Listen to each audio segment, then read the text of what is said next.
ನಮೋ ವಾಲ್ಮೀಕಿಯೇ. ನಮಸ್ಕಾರ ಬಂಧುಗಳೇ. ನಾನು ನಿವೃತ್ತ ಪ್ರಾಧ್ಯಾಪಕ ಡಾಕ್ಟರ್ ಅರ್ಜುನ್ ಪಂಗಣ್ಣವರ್.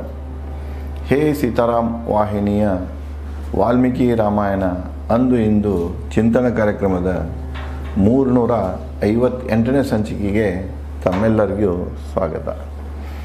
ಹಿಂದಿನ ಸಂಚಿಕೆಯಲ್ಲಿ ನಾನು ನಮಗೆ ರಾಮ ಲಕ್ಷ್ಮಣ ಈ ಪಶು ಪ್ರಾಣಿ ಪಕ್ಷಿಗಳ ಒಂದು ದೈಹಿಕ ಭಾಷೆಯನ್ನು ಅರ್ಥ ಮಾಡಿಕೊಂಡು ದಕ್ಷಿಣದತ್ತ ಸೀತೆಯನ್ನು ಹುಡುಕ್ತಾ ಬಂದಾಗ ಅಲ್ಲಲ್ಲೇ ಕೆಲವೊಂದು ಸುಳುಗಳು ಸಿಗ್ತಾವೆ, ಸೀತೆಯ ಕುರುಹುಗಳು ಸಿಗ್ತಾವೆ.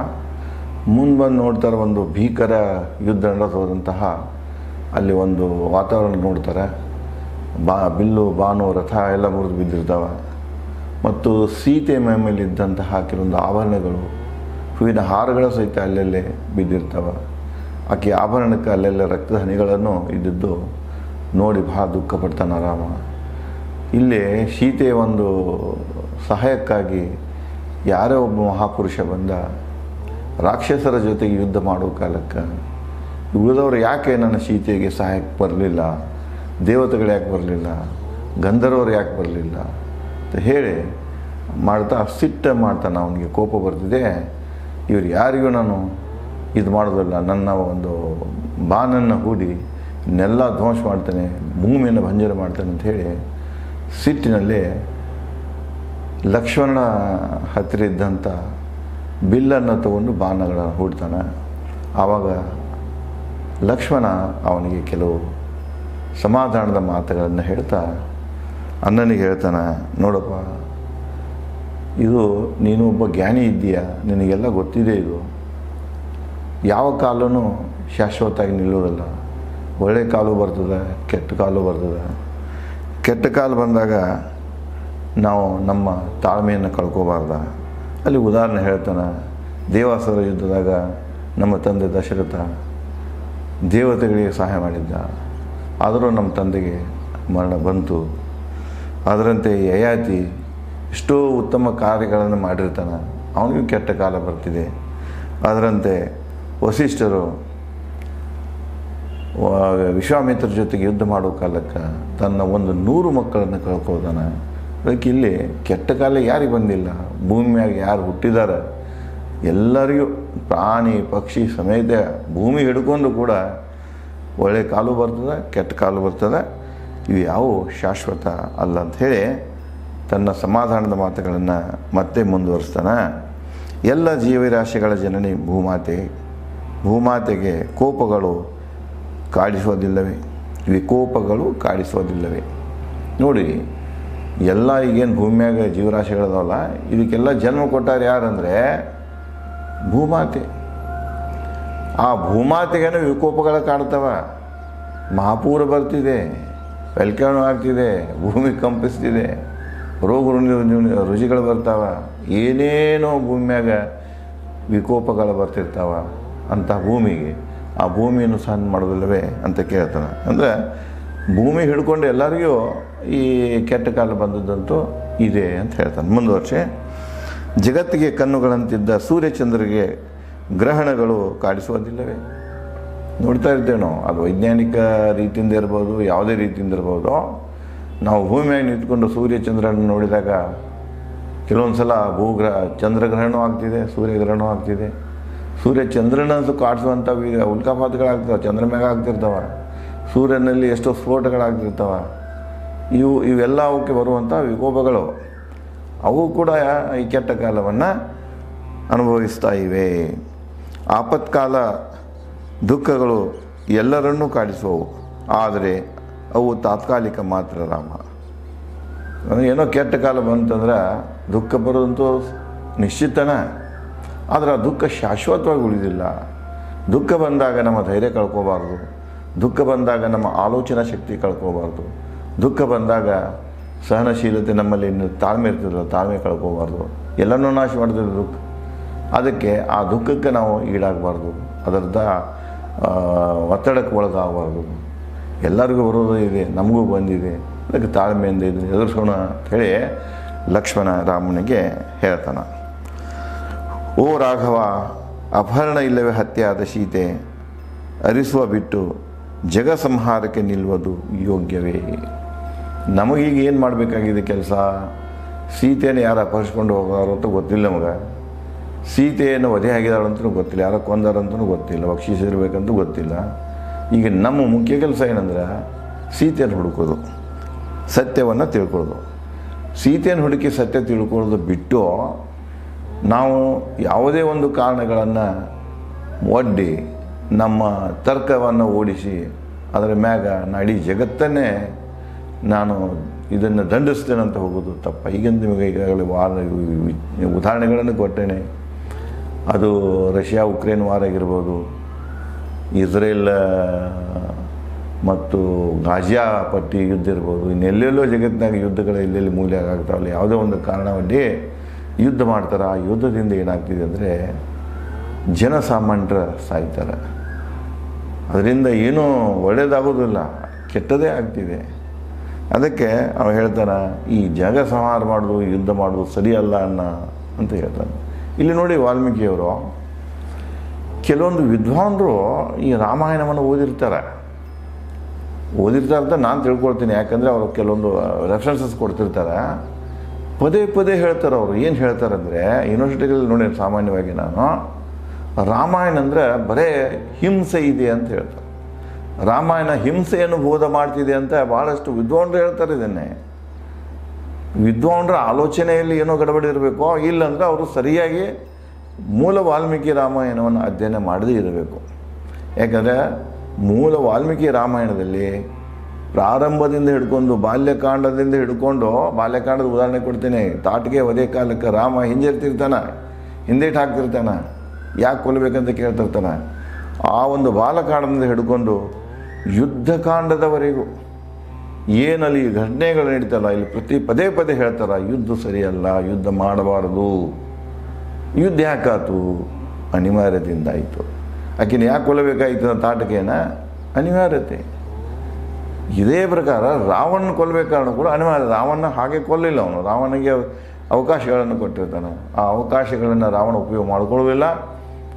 ರಾವಣನೇ ತನ್ನ ನಾಶವನ್ನು ತಾನೇ ಇನ್ವೈಟ್ ಮಾಡಿದಾಗ ರಾಮನಿಗೆ ಅನಿವಾರ್ಯ ಆಗ್ತಿದೆ, ಯುದ್ಧ ಮಾಡ್ತಾನೆ ಮತ್ತು ಅಲ್ಲಿ ಅವ ಸಂಹಾರ ಆಗಿ ಹೋಗ್ತಾನೆ. ಅದಕ್ಕೆ ಇಲ್ಲಿ ರಾಮಾಯಣ ಉದ್ದಕ್ಕೂ ಇಲ್ಲಿ ಯುದ್ಧ ಮಾಡಬೇಕಂತ ಪ್ರಚೋದನೆಗಳಿಲ್ಲ, ಯುದ್ಧ ಮಾಡಬಾರದು, ಯುದ್ಧ ಸರಿಯಲ್ಲ, ಜಗತ್ತಿಗೆ ಮಾನವ ಕುಲಕ್ಕಂತ ಹೇಳ್ಕೊಂತಾರೆ ಬಂದಾರೆ. ಅದೇ ರೀತಿಯಲ್ಲಿ ಇಲ್ಲೇ ರಾಮನಿಗೆ ಲಕ್ಷ್ಮಣ ಹೇಳೋ ಕಾಲಕ್ಕೂ ಕೂಡ ಯುದ್ಧ ಮಾಡೋದು ಸರಿಯಲ್ಲ ನಾವು ಶಾಂತ ಚಿತ್ತದಿಂದ ನಮ್ಮ ಸಮಸ್ಯೆ ಏನಿದೆ ತಿಳ್ಕೊಳ್ಳೋಣ, ಸೀತೆಯನ್ನು ಹುಡ್ಕೊಂಡು ಅಂತ ಹೇಳ್ತಾನೆ. ಸಮಚಿತ್ತದ ನಿನಗೆ ಅಸಮಚಿತ್ತದ ಪ್ರತೀಕಾರ ಮಾತುಗಳು ಸಲ್ಲದು. ಸಮಚಿತ್ತ ಅಸಮಚಿತ್ತ. ಸಮಚಿತ್ತ ಅಂದರೆ ಬ್ಯಾಲೆನ್ಸ್ಡ್ ಮೈಂಡ್. ಅದನ್ನೇ ವಾಲ್ಮೀಕಿಯವರು ಆತ್ಮವಿಮೋಚನೆ ಅಂತ ಕರೀತಾರೆ. ಸೆಲ್ಫ್ ಲಿಬ್ರಲೈಸೇಷನ್, ಸೆಲ್ಫ್ ರಿಯಲೈಸೇಷನ್ ಎರಡು ಒಂದೇ. ಆತ್ಮವಿಮೋಚನೆ, ಆತ್ಮದ ಮನವರಿಕೆ ಮಾಡಿಕೊಳ್ಳೋದು. ಆತ್ಮ ನಾನು ಯಾರು, ಇದೇ ಸೆಲ್ಫ್ ರಿಯಲೈಸೇಷನ್. ಸೆಲ್ಫ್ ಲಿಬ್ರೇಷನ್ ಅಂದರೆ ಆತ್ಮವನ್ನು ಉಳಿದ ಇವೇನದಾವಲ್ಲ ಸಂಸಾರಿಕ ಭ್ರಮೆಗಳಿಂದ ಮುಕ್ತಗೊಳಿಸೋದು, ಅದನ್ನು ಒಂದು ಶುದ್ಧ ನೀರನ್ನು ಮಾಡೋದು. ಅದಕ್ಕೆ ಆ ಮೋಕ್ಷ ಅಂತ ವಾಲ್ಮೀಕಿಯವ್ರು ಕರೀತಾರೆ. ನಂತರ ಎಷ್ಟು ಜನ ಈ ಭೂಮಿಯಾಗ ಬಂದು ಹೋಗ್ಯಾರ, ಬೋಧಕರು, ಸಂತರು, ಋಷಿಮುನಿಗಳು, ಈ ಮಹಾಕಾವ್ಯ ರಚನೆ ಮಾಡೋರು ಬಂದಾರ. ಅವ್ರವ್ರದ ಒಂದು ವಿಚಾರದ ತಕ್ಕ ಮೋಕ್ಷಕ್ಕೆ ಅರ್ಥಗಳನ್ನು ಕೊಟ್ಕೋತ ಬಂದ್ರೆ, ಆದರೂ ಕೂಡ ಏಕೈಕ ಅರ್ಥ ಯಾವುದಂದರೆ ಅಲ್ಲಿ ಬರ್ತಿದೆ. ಅವರು ಕೊನೆಗೆ ಏನು ಹೇಳ್ತಾರಂದರೆ, ಆತ್ಮವನ್ನು ಅಂದರೆ ಮನಸ್ಸನ್ನು ಅದರ ಭ್ರಮೆಯಿಂದ ಸ್ವತಂತ್ರಗೊಳಿಸಬೇಕು, ಆವಾಗ ಸಿಗ್ತಿದೆ ಮೋಕ್ಷ. ಇದನ್ನು ಬಿಟ್ಟು ಮತ್ತೆ ಏನೂ ಇಲ್ಲ. ಸುಮ್ಮನೆ ಮೋಕ್ಷ ಅಂದ್ರೆ ಸ್ವರ್ಗಕ್ಕೆ ಹೋಗೋದು, ಅಲ್ಲಿ ಹೋಗೋದು ಇಲ್ಲ. ಇವೆಲ್ಲ ಏನೋ ಯಾರ್ಯಾರು ಏನೋ ಕಥೆಗಳನ್ನು ಹೇಳ್ಕೊತ ಹೋಗ್ತಾರೆ. ಮೋಕ್ಷ ಅಂದರೆ ಭಾಳ ಸಿಂಪಲ್ ಇದೆ, ನಿಮ್ಮಲ್ಲೇ ಸಿಗ್ತಿದೆ. ನಿಮ್ಮ ಮನಸ್ಸನ್ನು ನಿಮ್ಮ ನಿಯಂತ್ರಣದಲ್ಲಿ ಇಟ್ಕೊಂಡ್ರಿ, ಪಾಪ ಪುಣ್ಯ ಹಗಲು ರಾತ್ರಿ ಇವೇ ಜಂಜಾಟಕ್ಕೆ ಬೆಳೆದ ನೀವು ಸರಿಯಾಗಿ ತಿಳ್ಕೊಂಡ್ರಿ ಅಂದ್ರೆ, ನೀವು ಯಾರು ಅನ್ನೋದ್ರ ಬಗ್ಗೆ ನಿಮ್ಮಲ್ಲಿ ಉತ್ತರವನ್ನು ಕಂಡುಕೊಂಡ್ರಂದ್ರೆ ಅದೇ ಆತ್ಮವಿಮೋಚನೆ. ಅದನ್ನು ವಲ್ಲಭಪ್ರಭು ಅವರು ಶೂನ್ಯ ಸಂಪಾದನೆ ಅಂತ ಕರಿತೀವಿ. ಶೂನ್ಯ ಅಂದರೆ ನಾವು ಜೀರೋ ಅಂತ ಹೇಳ್ತೀವಿ ಅಲ್ಲ. ಶೂನ್ಯದಲ್ಲಿ ನೆಗೆಟಿವ್ ಐತಿ, ಪಾಸಿಟಿವ್ ಐತಿ, ಸಕಾರ ಐತಿ, ನಕಾರಾತ್ಮಕ ಐತಿ. ಎರಡೂ ಥರದ್ದು ಬ್ಯಾಲೆನ್ಸ್. ಅದು ಕೆಟ್ಟ ಮತ್ತು ಒಳ್ಳೆಯದು ಎರಡೂ ಇವೆ. ಎರಡೂ ಬ್ಯಾಲೆನ್ಸ್ ಮಾಡ್ಕೊಂಡು ಹೋಗಬೇಕು. ಎರಡು ನನ್ನ ಅಲ್ಲ ಅಂಥೇಳಿ ದೂಕಿದಾಗ ಆ ಕಡೆ ಹೋಗಿಬಿಡ್ತಾವೆ. ಇಲ್ಲ ಎರಡು ನನ್ನ ಒಂದು ಅಂದಾಗ ಒಂದು ಹೆಚ್ಚಾದಾಗ ಈ ಕಡೆ ಇರ್ತೈತಿ, ಮತ್ತೊಂದು ಸಲ ಇದು ಹೆಚ್ಚಾಗ್ತೈತಿ, ಒಂದು ಸಲ ಅದು ಹೆಚ್ಚಾಗ್ತೈತಿ. ಅದು ಮನಸ್ಸನ್ನು ನಿಯಂತ್ರಣ ತಪ್ಪುವಂಗೆ ಮಾಡಿ ಬಿದ್ದಿದೆ. ಅದಕ್ಕೆ ಅವ್ನು ಹೇಳ್ತಾನೆ, ನೀನು ಸಮಚಿತ್ತ ಅಂದರೆ ಇದಕ್ಕೆ ಅಂದರೆ ಉದಾಹರಣೆ ಇದೆ. ಹಿಂದೆ ಏನಂದರೆ ಬಾಲ್ಯಕಾಲದಾಗ ನಾನು ತಮಗೆ ಹೇಳಿದ್ದೇನೆ. ನಾನು ರಾಮ ವೈರಾಗ್ಯವನ್ನು ತೊಟ್ಟಾಗ 22 ದಿನಗಳ ಆಧ್ಯಾತ್ಮದ ಮಹಾಸಭೆ ಸೇರಿರ್ತದೆ ಅಯೋಧ್ಯೆಯಲ್ಲಿ. ಅಲ್ಲಿ ರಾಮ ಇವನ್ನೆಲ್ಲ ಕೇಳಿರ್ತಾನೆ. ಆತ್ಮೋದ್ಧಾರದ ಬಗ್ಗೆ, ಮೋಕ್ಷದ ಬಗ್ಗೆ ಅಲ್ಲೆಲ್ಲ ಚರ್ಚೆ ಆಗಿರ್ತದೆ, ತಿಳ್ಕೊಂಡಿರ್ತಾನೆ. ಮೋಕ್ಷ ಆತ್ಮ ವಿಮೋಚನೆಯನ್ನು ಹೊಂದಿದಂಥ ವ್ಯಕ್ತಿ ಯಾರಪ್ಪ ಅಂದರೆ ರಾಮ. ಅದನ್ನೇ ಅವ ನೆನಪಿಸಿಕೊಡ್ತಾನೆ. ಏನು ಹೇಳ್ತಾನೆಂದರೆ, ಸಮಚಿತ್ತದ ನಿನ್ನಲ್ಲಿ ಸಮಚಿತ್ತ ಇದೆ, ಆತ್ಮ ವಿಮೋಚನೆ ಹೊಂದಿದಂಥ ಏಕೈಕ ವ್ಯಕ್ತಿ ನೀನು, ಮೋಕ್ಷವನ್ನು ಪಡೆದಂಥ ವ್ಯಕ್ತಿ ನೀನು. ನಿನಗೆ ಈ ಅಸಮಚಿತ್ತದ ಪ್ರತೀಕಾರ ಮಾತುಗಳು ಸಲ್ಲದು. ಈಗೇನೇ ಮಾತಾಡಕತ್ತಿಲ್ಲ, ಇದು ಅಸಮಚಿತ್ತ ಅಂದ್ರೆ ಮನಸ್ಸಿನ ಮ್ಯಾಗ ನಿಯಂತ್ರಣ ಕಳ್ಕೊಂಡಂಗೆ. ಮನಸ್ಸಿನ ಮ್ಯಾಗ ನಿಯಂತ್ರಣ ಕಳ್ಕೊಂಡವ್ರು ಯಾವ ರೀತಿ ಮಾತಾಡ್ತಾರಲ್ಲ ಆ ರೀತಿಯಾಗಿ ನೀವು ಒಬ್ಬ ಜ್ಞಾನಿಯಾಗಿ ಅಜ್ಞಾನದ ಮಾತುಗಳನ್ನು ಮಾತಾಡ್ತಾ ಇದೆಯಾ ಅಂತ ಹೇಳ್ತಾನೆ. ಅದು ನಿನಗೆ ಸರಿಯಲ್ಲ, ಯೋಗ್ಯ ಅನಿಸೋದಿಲ್ಲ. ಓ ಜ್ಞಾನಿಯೇ, ನಿಶ್ಚಿತ ಫಲ ಸಿಗದು ತಪ್ಪು ಸರಿ ತಿಳಿಯದ ಕೃತ್ಯಗಳಿಗೆ. ಯಾವ ಒಂದು ಕೃತ್ಯ ಇದೆ ಆ ಕೃತ್ಯ ಸರಿನೋ ತಪ್ಪೋ ತಿಳಿದೆ ಅದರ ಫಲ ನಮಗೆ ಸಿಗುವುದಿಲ್ಲ, ರಿಸಲ್ಟ್ ಗೊತ್ತಾಗೋದಿಲ್ಲ ನಮಗೆ. ಮತ್ತು ನಿರ್ಣಯ ಕಳ್ಕೊಳ್ಳೋದು ತಪ್ಪು. ನಾವು ಸರಿ ತಪ್ಪನ್ನು ತಿಳಿಯದೆ ನಿರ್ಣಯ ಕೈಗೊಳ್ಳಬಾರದು. ಸರಿ ತಪ್ಪು ತಿಳ್ಕೊಂಡಾಗ ಏನು ನಿರ್ಣಯ ಕಳ್ಕೊತಾರಿಲ್ಲ, ನಿರ್ಣಯವನ್ನು ಹೊಂಟೇವೆ, ಏನು ಒಂದು ಆ್ಯಕ್ಷನ್ ತಗೊಳ್ತೇವೆ, ಕ್ರಮವನ್ನು ಜರುಗಿಸ್ತೇವೆ, ಅದರಿಂದ ಸರಿಯಾದ ಫಲ ಸಿಗ್ತಿದೆ. ಸರಿ ತಪ್ಪು ತಿಳಿದೆ ನಾವು ಏನಾದರೂ ಕ್ರಮ ಕೈಗೊಂಡಿವಂದ್ರೆ ಅದು ಅನಾಹುತಕ್ಕೂ ತೊಗೊಂಡು ಹೋಗ್ತಿದೆ, ತಪ್ಪುಗೂ ತೊಗೊಂಡು ಪಾಪಕೃತ್ಯಗಳನ್ನು ನಮ್ಮಿಂದ ಮಾಡುವಂಗಾಗ್ತಿದೆ. ಆ ಒಂದು ಪಾಪಕೃತ್ಯ ಮಾಡುವಂಥ ಕೆಲಸ ನಾವು ಮಾಡಬಾರ್ದು, ಆ ಕಡೆ ಹೋಗಬಾರ್ದು. ಮೊದಲು ನಾವು ಸರಿ ತಪ್ಪನ್ನು ತಿಳ್ಕೊಳ್ಳೋಣ ಅಂಥೇಳಿ ಲಕ್ಷ್ಮಣ ರಾಮನಿಗೆ ಹೇಳ್ತಾನೆ. ಓ ರಾಘವ, ನೀನೇ ಬೋಧಿಸಿದ್ದ ನನಗೆ. ನೋಡಪ್ಪ, ನನ್ನ ತಮ್ಮ ನಾನು ನಿನಗೆ ಜ್ಞಾನದ ಬಗ್ಗೆ ಬೋಧನಾ ಮಾಡ್ತಾ ಇದ್ದೇನೆ, ಆತ್ಮಜ್ಞಾನದ ಬಗ್ಗೆ ಬೋಧನಾ ಮಾಡ್ತಾ ಇದ್ದೇನೆ, ನಿನಗೆ ಆತ್ಮ ವಿಮೋಚನೆ ಬಗ್ಗೆ ಬೋಧನಾ ಮಾಡ್ತಾ ಇದ್ದೇನೆ. ಅಷ್ಟು ದೊಡ್ಡ ಮನುಷ್ಯ ಅಲ್ಲಪ್ಪ ನೀನೇ ನನಗೆ ಕಲಿಸಿಕೊಟ್ಟ ಪಾಠಗಳಿವು.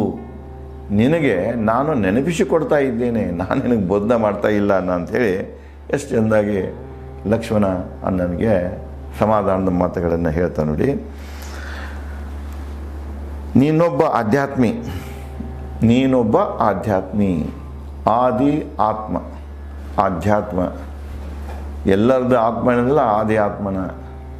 ಆದಿಯಲ್ಲಿ ಅದನ್ನು ನಿಮ್ಗೆ ವಾಲ್ಮೀಕಿಯವ್ರದ್ದು ಹೇಳೋ ಕಾಲಕ್ಕೆ ಹೇಳೇನೆ ನಾನು ನಿಮಗೆ. ನಾವೆಲ್ಲ ಏನಿದೆ ಬ್ರಹ್ಮಸತ್ವದ ಅಂಶ, ನಾವು ಬ್ರಹ್ಮಸತ್ವದ ಅಂಶಗಳು. ನಾವು ಇಲ್ಲೇ ಇರ್ತೇವೆ, ಮನನ ಜನನ ಅನ್ನೋದು ಇಲ್ಲ, ಆದಿ ಅಂತ ಅನ್ನೋದು ಇಲ್ಲ. ಮೂಲ ಆತ್ಮ ನಮ್ಮದು. ಮೂಲ ಆದಿ ಅಂದರೆ ಮೂಲ ಆತ್ಮ. ಆ ಮೂಲ ಆತ್ಮ ಪದೇ ಪದೇ ಶರೀರನೂ ಹಾಗೆ ಇದೆ, ಅದು ಧರಿಸ್ತಾ ಇರ್ತಿದೆ, ಚೇಂಜ್ ಆಗ್ತದೆ. ರೀಸೈಕ್ಲಿಂಗ್ ಅಂತ ಹೇಳ್ತೀವಿ ನೋಡ್ರಿ. ಯಾವುದೋ ಒಂದು ವಸ್ತು ಹಳಿದಾಗ್ತದೆ ಮತ್ತು ಅದನ್ನು ಹಾಕಿ ಅದನ್ನು ಹೊಸದು ಮಾಡೋದು. ಈಗ ಹೊಸ ವಿಜ್ಞಾನಿಗಳು ಹೇಳ್ತಾರೆ, we are all made off star dust ಅಂತ ಹೇಳ್ತಾರೆ. ಸ್ಟಾರ್ಗಳು ಬದಲಾಗ್ತಿರ್ತಾವೆ, ಹೊಡಿತಿರ್ತಾವೆ, ಏನಾಗ್ತಿರ್ತಾವೆ, ಅದೇನು ಧೂಳಿಕಣ ಹೇಳ್ತಾರೆ. ಧೂಳಿಕಣಿಂದ ತಯಾರಾದಂಥ ಈ ಜೀವರಾಶಿಗಳು, ಕಲ್ಲು ಮಣ್ಣು ಅನ್ನೋಂಥ ವಾಲ್ಮೀಕಿಯವ್ರ ಸಿದ್ಧಾಂತಕ್ಕನ ಇವತ್ತಿನ ಖಗೋಳ ಶಾಸ್ತ್ರಜ್ಞರು ಬರ್ತಾ ಇದ್ದಾರೆ, ವಿಜ್ಞಾನಿಗಳು ಬರ್ತಾ ಇದ್ದಾರೆ. ಇವತ್ತಿದು ಇದಾಗಿದೆ, ಟಾಕ್ ಆಫ್ ದ ಡೇ ಆಗಿದೆ ಈ ವಿಷಯ. ಇದನ್ನು 5000 ವರ್ಷದಿಂದಲೇ ವಾಲ್ಮೀಕಿಯವರು ಹೇಳಿರ್ತಾರೆ. ಅವರು ವಾಲ್ಮೀಕಿಯವ್ರದ್ದು ಏನು ಮಹಾ ರಾಮಾಯಣ ಮತ್ತು ರಾಮಾಯಣ ಇವುಗಳ ಗ್ರಂಥಗಳನ್ನು ಸರಿಯಾಗಿ ಓದಿ ತಿಳ್ಕೊಂಡಾಗ ಮಾತ್ರ ಜ್ಞಾನ, ಸುಜ್ಞಾನ, ವಿಜ್ಞಾನ ಏನೈತಲ್ಲ ಅದೆಲ್ಲ ಅದು ಚಿತ್ರಣ ಮುಂದೆ ಬರೆದಿದೆ. ಕ್ಷಣಿಕ ದುಃಖ ತೊರೆದು ಶೀತೆ ಹರಿಸೋಣ. ಅದನ್ನು ಮುಂದೆ ಹೇಳ್ತಾನೆ, ನೀನೊಬ್ಬ ಅಧ್ಯಾತ್ಮಿ, ನಿನ್ನ ಬೋಧನೆಗಳನ್ನು ನೆನೆದುಕೋ, ನೀನು ಬೋಧಿಸಿದಂಥ ಮಾತುಗಳನ್ನು ನೆನಪು ಮಾಡ್ಕೋ. ಕ್ಷಣ ದುಃಖವನ್ನು ತೊರೆದು ಕ್ಷಣಿಕ ದುಃಖ ಬಿಟ್ಟು ಬಿಡೋಣ, ಸೀತೆಯನ್ನು ಹುಡುಕೋಣ ಅಂಥೇಳಿ ಲಕ್ಷ್ಮಣ ರಾಮನಿಗೆ ಹೇಳ್ತಾನೆ. ಮುಂದೆ ರಾಮ ಯಾವ ರೀತಿಯಾಗಿ ಅದಕ್ಕೆ ಪ್ರತಿಕ್ರಿಯೆ ಮಾಡಿದ್ರೆ ಮುಂದೆ ನಡೀತಿದೆ ಅನ್ನೋದನ್ನು ನಾನು ತಮಗೆ ಮುಂದಿನ ಸಂಚಿಕೆಯಲ್ಲಿ ಹಂಚಿಕೊಳ್ಳುತ್ತೇನೆ.